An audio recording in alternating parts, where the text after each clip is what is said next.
Coming up on One Detroit, we'll continue our special reports on caregiving by examining some of the important conversations that should take place with aging loved ones.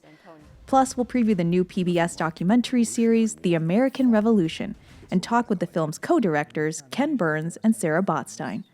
And we'll hear from Grammy Award-winning actor and singer Brandon Victor Dixon in advance of his Detroit performance. It's all coming up next on One Detroit. Across our Masco family of companies, our goal is to deliver better living possibilities and make positive changes in the neighborhoods where we live, work, and do business. Masco, a Michigan company since 1929. Support also provided by the Cynthia and Edsel Ford Fund for Journalism at Detroit PBS. The DTE Foundation is a proud sponsor of Detroit PBS. Through our giving, we are committed to meeting the needs of the communities we serve statewide to help ensure a bright and thriving future for all. Learn more at dtefoundation.com. Nissan Foundation, and viewers like you.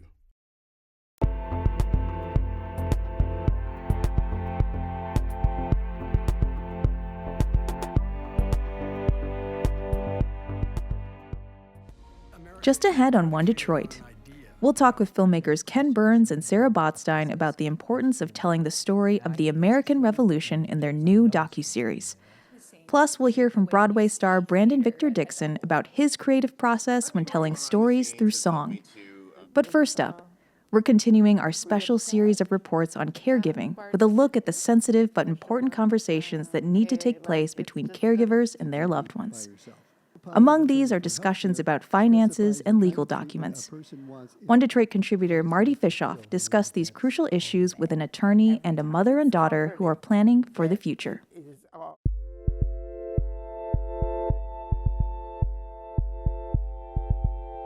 We're at the home of Judy Page. She is 81 years old and lives in Northwest Detroit. Recently, she and her daughter Erica visited the Elder Law and Advocacy Center to prepare for Judy's future. Why did you decide it was time to meet with the attorney and talk about your mom's future? Her older sister is almost a year older. Her and my cousins, her daughters, had sat down to talk about her final wishes probably about 10 years ago, and had urged us to do the same. And just, it's not an easy subject to breach, and so just had put it off for a while. But I saw an email that invited, the community to come and learn about estate planning and wills and trust and the like. And I signed up. I figured it'd been time enough to put it off. Judy, what made you think it was the right time to do this? I wanted to leave my daughter the house, and it was time to proceed with the workings, because I had a stroke, and I was not retaining everything that I wanted to retain. So you wanted to set down a plan for the family so they would know your wishes for the future? Correct. Erica set up a meeting with Antonia Harbin, an attorney at the Elder Law Center, to address sometimes difficult issues. Antonia first asked to speak to Judy by herself. Were you surprised when the attorney asked you to leave the room? I'm a little protective of her, so I was like, why do I have to leave? Because we do everything together. Antonia was very warm and welcoming, so I was able to trust her and know that my mom was in good hands. And I wanted the attorney to understand that these are her wishes and not mine. Erica and her mom knew there were documents they needed to sign, but a will was not on their minds. Honestly, I hadn't thought about a will. You think that when you're wealthy, that's when you think about a will. But talking with Antonia, we realized that, it actually is important. It really is not. It's more about what happens with the assets that you do have, after your demise, because you're dealing with so much when you lose the loved one. So just one less thing to worry about. And I'm glad we did it. A recent survey by the University of Michigan Institute for Healthcare Policy and Innovation found that most Michiganders 50 years and older have not taken the necessary steps to prepare for their long-term needs. Only 25% have designated a durable power of attorney for medical care, and only 24% have identified the people in their lives to serve as their caregivers. Even among those aged 65 and up, only 37% have a signed durable power of attorney. The survey also found that 39% of those 65 and older said they had not talked with family, friends, healthcare providers, or anyone else about their options and wishes for long-term care and caregiving. That is the kind of planning for the future that the Elder Law and Advocacy Center helps clients with, and they discuss the necessary paperwork to make sure those plans are carried out. Antonia Harbin, Judy Page's attorney at the center, explains. The Elder Law and Advocacy Center is a division of Neighborhood Legal Services Michigan, and we do a lot of different type of work there. We provide free legal services for those who are 60 and older who live in Wayne County and their caregivers. And we do all types of legal services, landlord-tenant, probate, we do elder abuse prevention. We also do life planning, and we help with kinship caregiving as well as other caregiving. Those are just to name a few. Yeah. And outside of that, I really wanted to tell you about our First Tuesday workshop that's been going on for many years now. And it gives those who are 60 and older the opportunity to get their life planning documents done for free. The workshops are held by Zoom and by conference call. If clients want to proceed, they fill out forms and then meet with an attorney one-on-one. When would you say people should start thinking about these life planning documents? Well, really 18 years of age or older, but that rarely happens just because people may not be prepared to have those conversations. But I would say those conversations should be more immediate because you never know if something will happen or kind of can happen. So just having them as soon as possible. There are generally two primary documents that need to be executed. The financial durable power of attorney gives a designated individual the authority to manage bank accounts, retirement funds, and other assets. The durable power of attorney for healthcare specifies the kind of treatment a person wants if they are incapacitated and designates an individual to make decisions according to those stated wishes. With the life planning documents, we often say those documents are even more important than those after death because they control while you're living. They help you to continue your decision making as you're living. If something happens, you become incapacitated, unable to give your preferences, give your thoughts about certain things, then someone you've trusted can actually step into your shoes and make those decisions for you. Antonia says dealing with older adults is something that gives her great satisfaction. Really being able to talk to older adults about what their situations are. They have so much wisdom. So I enjoy every moment. Every time we get to meet, talk, it's a great joy for me. Completing the paperwork, knowing that her wishes will be carried out when the time comes, brought peace to Judy and her daughter. Now that all the paperwork is signed, sealed, and delivered, how does it make you feel knowing that that's all in place? It's comforting that it is all in place and I don't have to worry about it. And I was glad that it didn't really cost me anything because it was free of charge. A burden lifted, for sure, because like I said, it nagged me for quite a while to get it done, and it just, sometimes we make up things in our head, like it's just gonna, I don't want to breach this conversation, I don't, you know what I mean, but it's a burden lifted. But then on the other hand, it also is a kind of a nudge for me to get my own paperwork done. Which is a whole nother story. Now I got to have the conversation with my children. I at first was apprehensive, and I'm glad I did it, and it was all over the way now, and I can relax. The American Revolution is the title of filmmaker Ken Burns' newest documentary, which premieres on Detroit PBS on Sunday, November 16th at 8 p.m. The 6-part series examines the country's founding struggle and its 8-year war for independence. Here's a preview, followed by an excerpt of One Detroit contributor Stephen Henderson's conversation with Burns and co-director Sarah Botstein. Nothing like the Revolutionary War had been fought. It's a radical idea. Ordinary Americans won the war. I don't think you can be patriotic enough about them. Everyone's convinced the virtue of the cause is helping them win.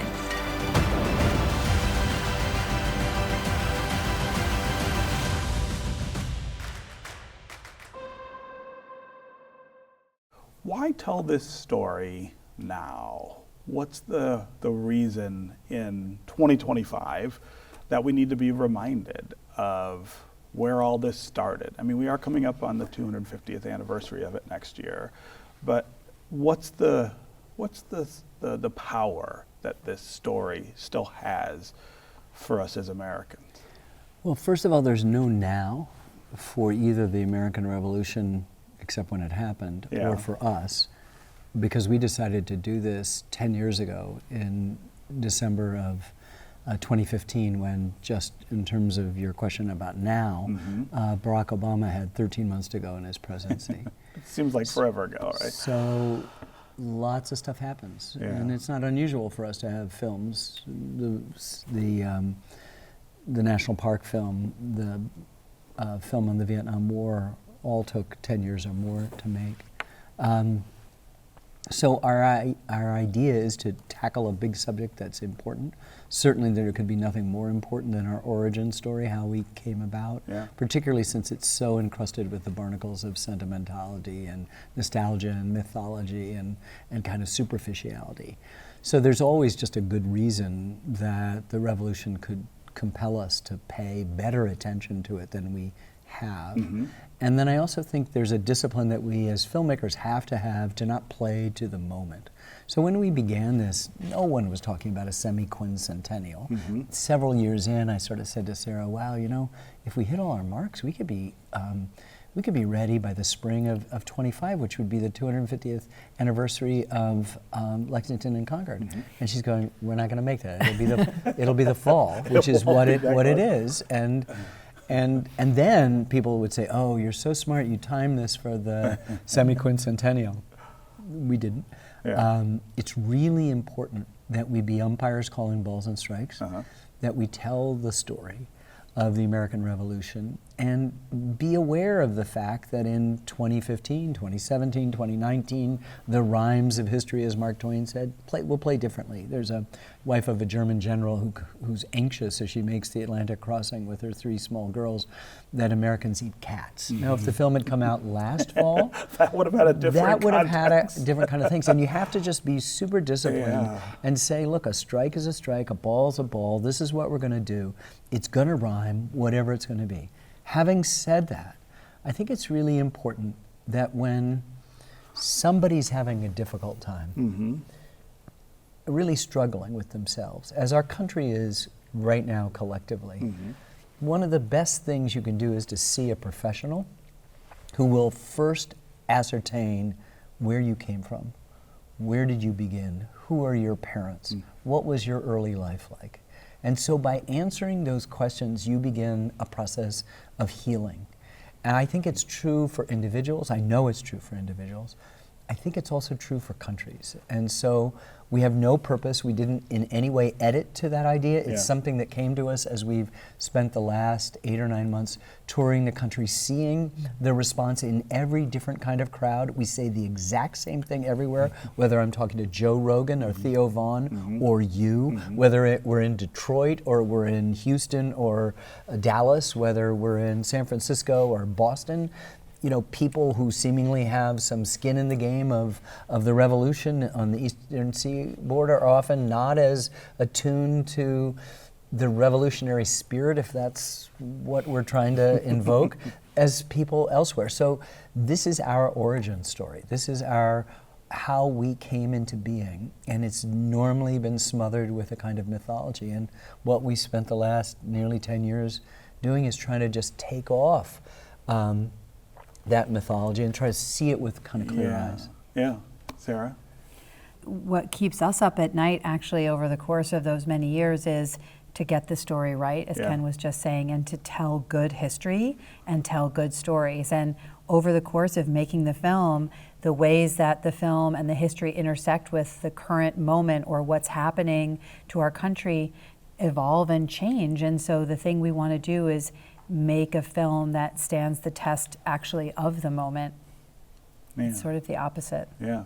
You know, it also strikes me that as I was watching it, the level of, again, attention to detail and specifics and the storytelling that gets into motivations and things that that we don't always understand about our history stands in real contrast to lots of the other ways that we ingest information right now, right? You're competing in some ways with a shorthand that has become dominant in the way we talk to each other.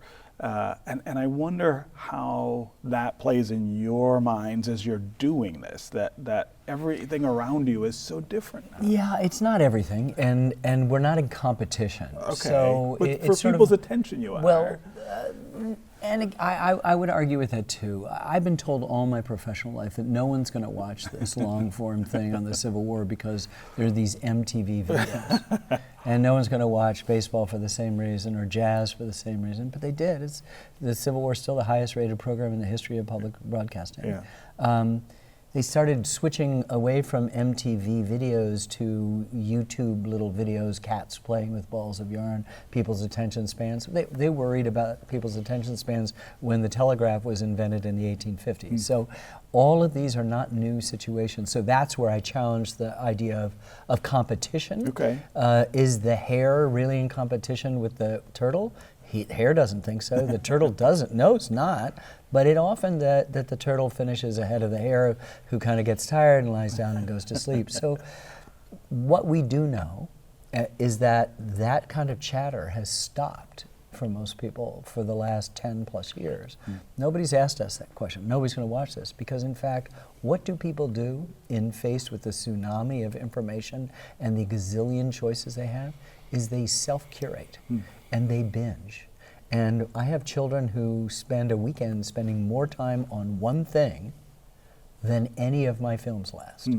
And these are people who are supposed to be lost to their devices and to whatever it is. And so you're finding a kind of self-curation that is tilting towards length, duration, and meaning, which is what we've always done. So these proud tortoises, are still lumbering along in our stories, but all real meaning accrues in duration. All real meaning.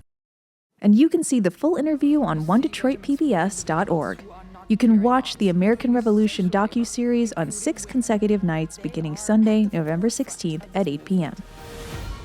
Let's turn now to Cabaret 313's upcoming show featuring Grammy Award-winning actor and singer and acclaimed Broadway producer Brandon Victor Dixon. Known for his roles in Hamilton, Jesus Christ Superstar Live, and The Color Purple, Dixon is bringing his vocal talents to Detroit on November 15th. One Detroit contributor, Haley Taylor of 90.9 WRCJ, spoke with the Tony Award-nominated performer about his creative process.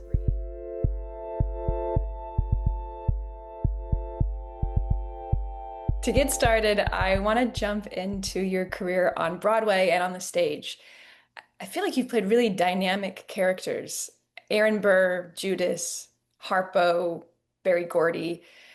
What is the process for tackling these characters? Because they are such different men, both musically complex and morally complex. It really depends, but particularly for the individuals who are, whom I portray, who are real life, people, really it starts with research, just grounding myself in the things they had to say about themselves. And then the things that others had to say about them in the context of the world in which they lived, they worked, and they made their impact. That's primarily where I start. When you talk about as potentially the moral complications of any of the characters, I tend not to you reckon with those things from an external point of view. I really try and deal with them from an internal point of view. And musically, I feel like these are very different characters as well. Can you talk a little bit about the behind the scenes look of prepping for the musical side of tapping into these characters? Musically, it becomes about learning the material itself and then conditioning my voice and conditioning my ear and my brain to the musical context into which they perform. So finding their musical instincts, the kind of choices, the kind of improvisations that they would make. But primarily it's about technically conditioning my voice to that vocal style. Is there a role that affected you or maybe changed you the most, either as an artist or a person, a character that has kind of stayed with you? I think a number of them stay with me. Judas stays with me a great deal, as does Haywood Patterson from Candor and Ebbs, the Scottsboro Boys.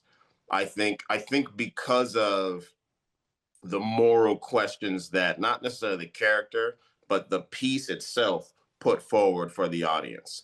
The moral questions about religion, a community, revolution, zealotry, extremism. So maybe those two stick with me the most, but they all stick with me.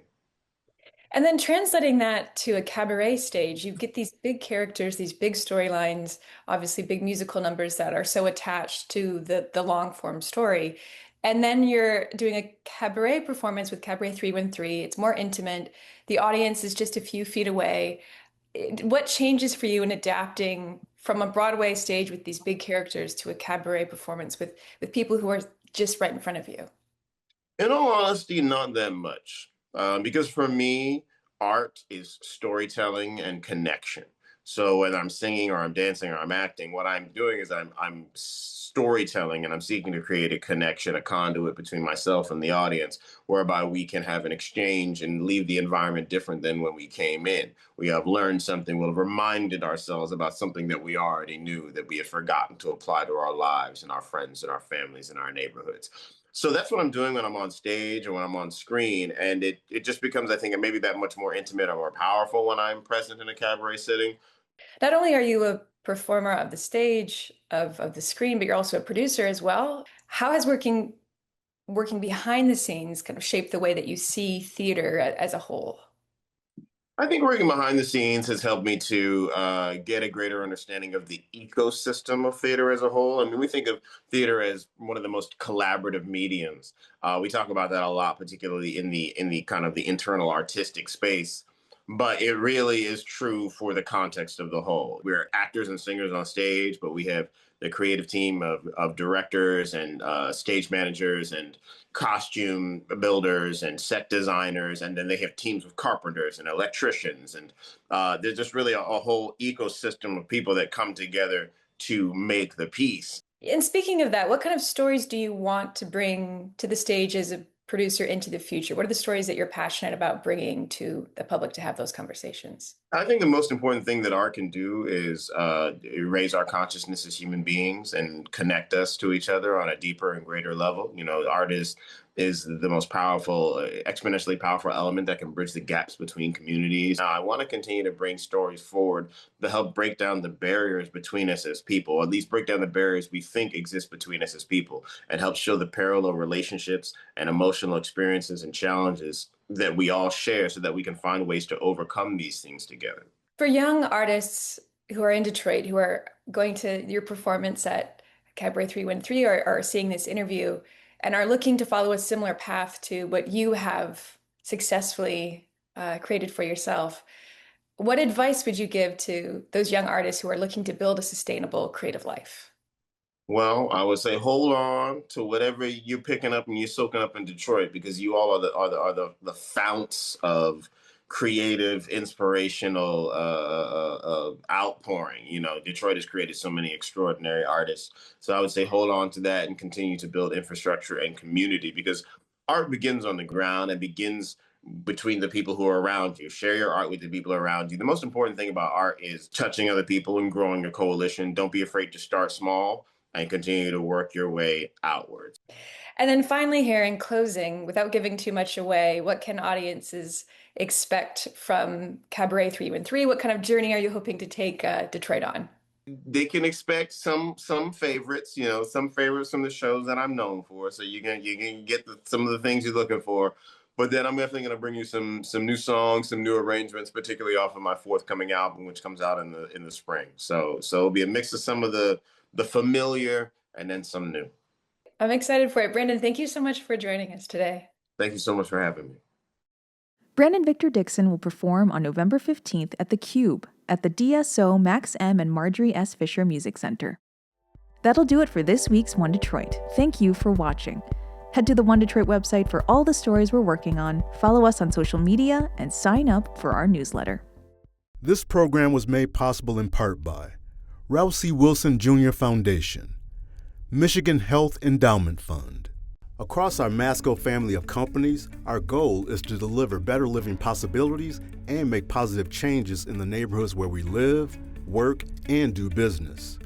Masco, a Michigan company since 1929. Support also provided by the Cynthia and Edsel Ford Fund for Journalism at Detroit PBS. The DTE Foundation is a proud sponsor of Detroit PBS. Through our giving, we are committed to meeting the needs of the communities we serve statewide to help ensure a bright and thriving future for all. Learn more at dtefoundation.com. Nissan Foundation, and viewers like you.